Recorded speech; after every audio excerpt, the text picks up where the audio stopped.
Some of the most beloved hard rock anthems of the 1970s carried secrets their creators rarely discussed in interviews. The riffs were massive. The crowds were massive. But the true stories behind the music were far darker than most fans ever knew. These are 10 disturbing true origins of 70s metal hits. Number 10, War Pigs by Black Sabbath.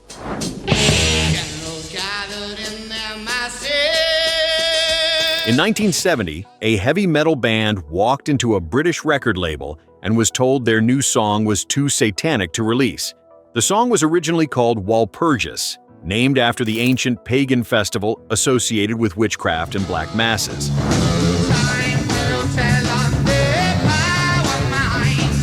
Bassist Geezer Butler had built the entire lyrical concept around that occult tradition, drawing directly from the Dennis Wheatley novel The Devil Rides Out, in which a group of friends battles Satanists at a black mass on Walpurgis night.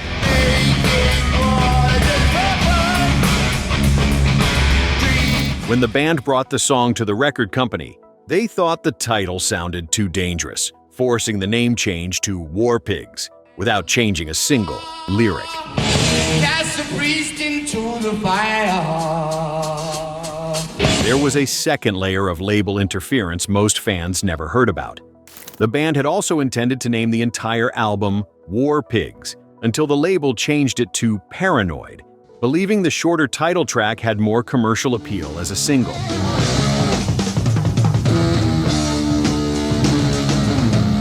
The album artwork, the title, and the song's name were all reshaped by corporate vetoes. Ozzy Osbourne eventually released the original Walpurgis version on his 1997 compilation The Osmond Cometh, finally letting fans hear what Black Sabbath had actually intended.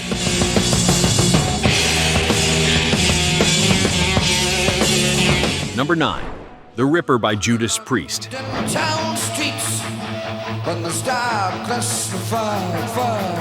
Sad Wings of Destiny, 9 songs, released on March 23, 1976, by Gull Records. Most listeners heard it as a ferocious slab of early metal and moved on.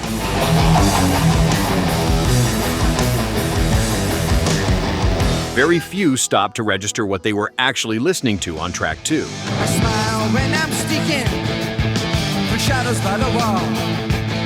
The lyrics of The Ripper are written entirely from the point of view of Victorian serial killer Jack the Ripper. 7 days before the album dropped, the track was released as a single backed with Island of Domination. Oh, hear my warning. Never turn your back on the The song speaks from Jack's own mind, detailing how and when he will kill, and showing how much the killer enjoyed what he had done. Rob Halford delivered those lines with his full operatic shriek, making the killer's perspective feel visceral and immediate.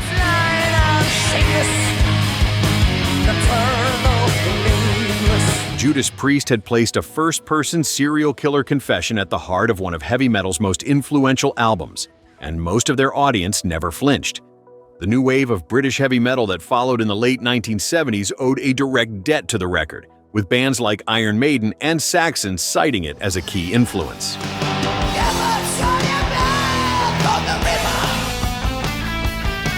Number 8, Black Sabbath by Black Sabbath.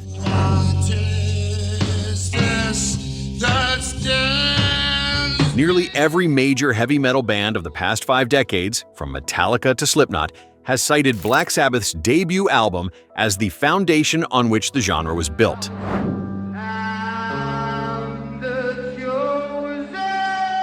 That album, released in February 1970, opens with its self-titled track, and the origin of that song is genuinely chilling.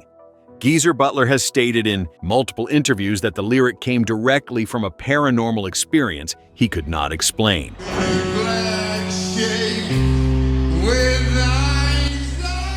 He woke in the middle of the night to find a dark, hooded figure standing motionless at the foot of his bed, before it disappeared. He wrote the lyric the following morning. The musical choice to match that experience was equally deliberate. Tony Iommi built the opening riff around the tritone interval.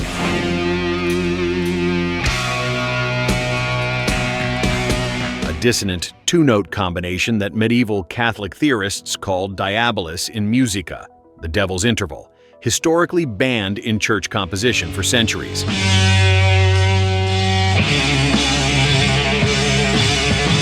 The thunderstorm and rain sounds that open the track were added to deepen the atmosphere of dread. The combination of a real paranormal terror committed to paper overnight matched to a chord condemned by the church for 1,000 years, produced what is now widely considered the founding document of heavy metal as a genre.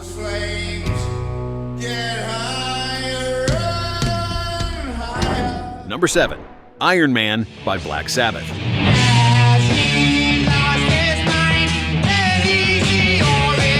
Guitar World ranked the riff among the 100 greatest guitar solos of all time.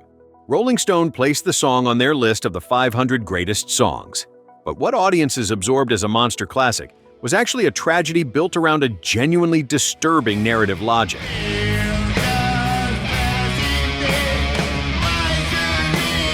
Tony Iommi first described the riff as sounding to him like someone sneaking up behind another person. When Ozzy Osbourne heard it, he said it reminded him of a big Iron Man walking about. Geezer Butler took that image and built a science fiction concept around it. A man blasts off into space, witnesses the future destruction of the world, and travels back in time to prevent the apocalypse.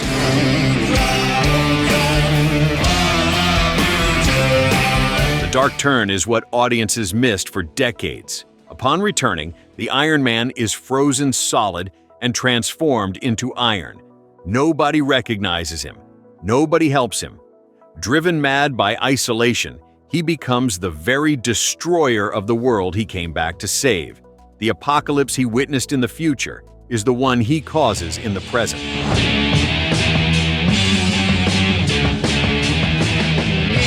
Butler has said the predestination horror at the heart of the story was entirely intentional, making Iron Man not a monster anthem, but a tragedy about futility and the impossibility of changing fate.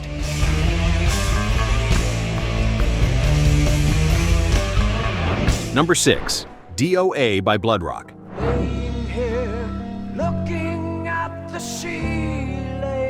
In 1971, a Texas hard rock band released a single so disturbing that radio stations across America refused to play it, and the FCC attempted to have it banned from the airwaves. D.O.A. by Bloodrock is sung entirely from the first-person perspective of a man dying in the wreckage of a plane crash.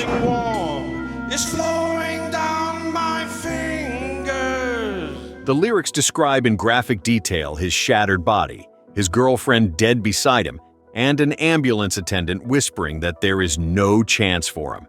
The song ends with the narrator begging God to teach him how to die. God in heaven, teach me how to die. The origin was not fiction. Lead guitarist Lee Pickens had witnessed a real plane crash as a 17-year-old aspiring pilot. He watched a friend take off from a small Texas airstrip, only to see the aircraft go down. That trauma became the seed of the song, which all 6 band members shaped during a practice session.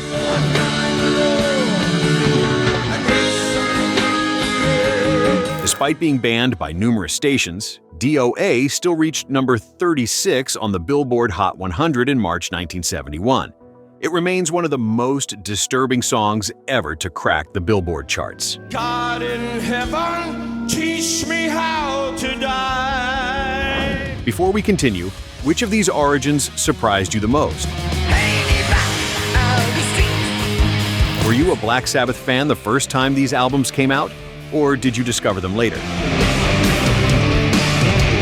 Drop a comment and let us know where you are watching from.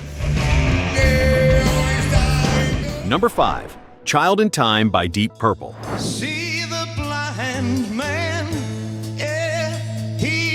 Ian Gillan has said plainly in interviews that the song's theme was not mystical or abstract.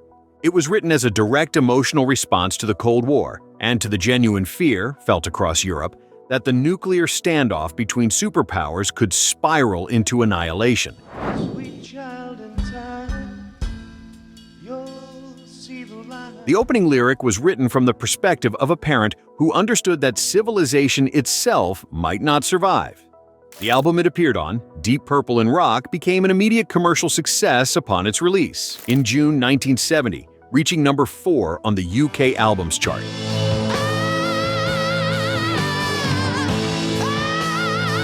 Gillan's legendary soprano, screaming in the song's extended centerpiece, was not theatrical showmanship.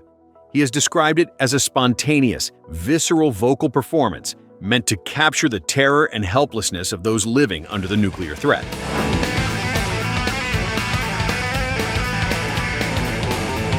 Most listeners felt the weight of Child in Time, without ever consciously registering that the screaming was always meant to be the sound of nuclear annihilation.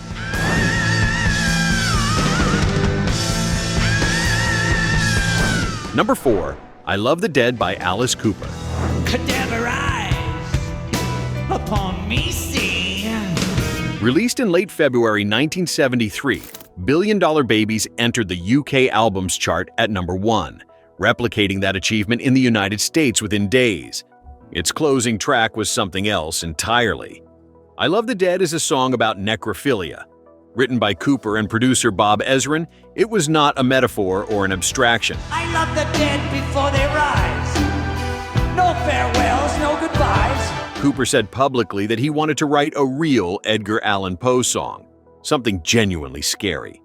The backlash reached government level. Labour MP Leo Abs stood in the House of Commons condemning Cooper's live show, declaring that Cooper was deliberately trying to involve kids in sadomasochism.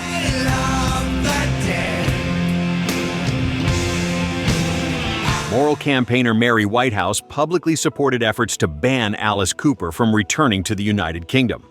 Among the young rock fans who heard the album anyway was a teenager in Seattle named Chris Cornell, who later recalled bringing it to school, where teachers refused to let him play it. I never even knew your no rotting face.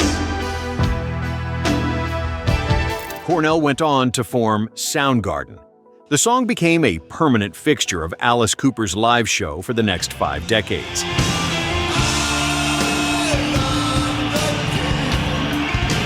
Number 3, Paranoid by Black Sabbath.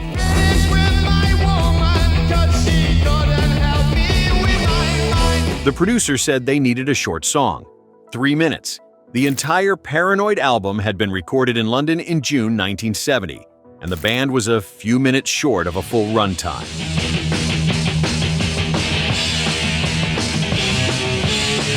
Tony Iommi picked up his guitar during a lunch break and came up with a riff. Geezer Butler sat down and wrote the lyrics.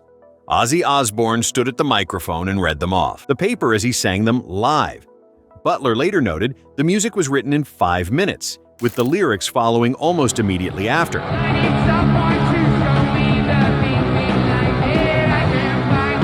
The disturbing reality is that the song Black Sabbath considered throwaway filler became the most commercially successful and recognizable song of their entire career.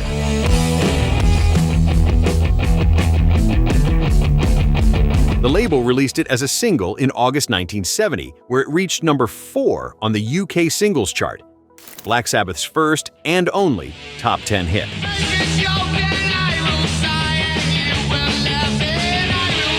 Iommi later recalled the band was so uncomfortable with their sudden pop appeal that they deliberately waited 2 years before releasing another single. The accidental filler they wrote in a lunch break became the song that defined heavy metal for a generation.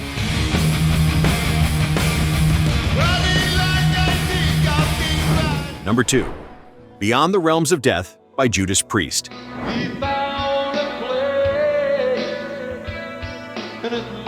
In 1978, Judas Priest released Stained Class, an album that would become a landmark of British heavy metal.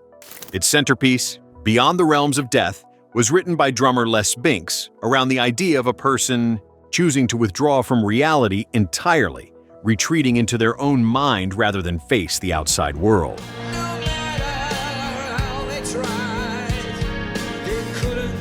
The song builds from a quiet, melancholic opening into one of the heaviest climaxes in metal history, with Rob Halford's vocal performance reaching almost unbearable emotional intensity.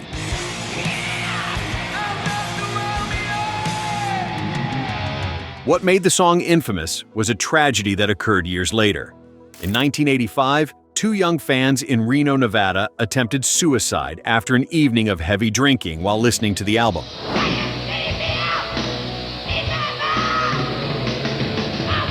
One died. Their families filed a lawsuit alleging subliminal messages in the recording had driven the young men to their actions.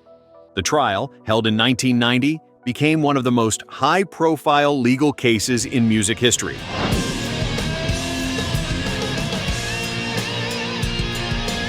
The band was ultimately exonerated, but the case cast a permanent shadow over the song and raised questions about art, responsibility, and influence that the metal community has debated ever since.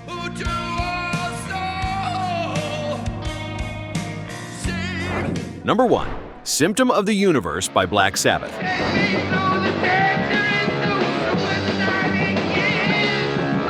By 1975, Black Sabbath was falling apart. Ozzy Osbourne's substance abuse was spiraling, and the band's internal relationships were fracturing. The album they produced, Sabotage, carried a title that reflected how the band felt about their own management, who they believed were sabotaging their career through legal and financial disputes.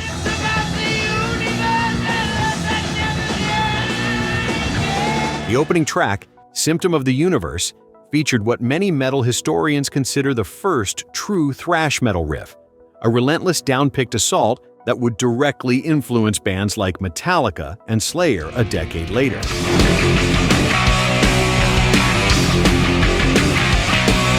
Geezer Butler wrote the lyrics around his interest in Eastern mysticism and the concept of the universe as a source of suffering rather than wonder. Tony Iommi's riff was so far ahead of its time that critics in 1975 did not know what to call it.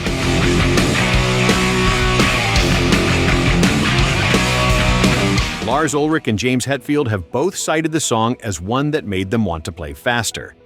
The most forward-looking riff in Sabbath's catalog was born from a band tearing itself apart.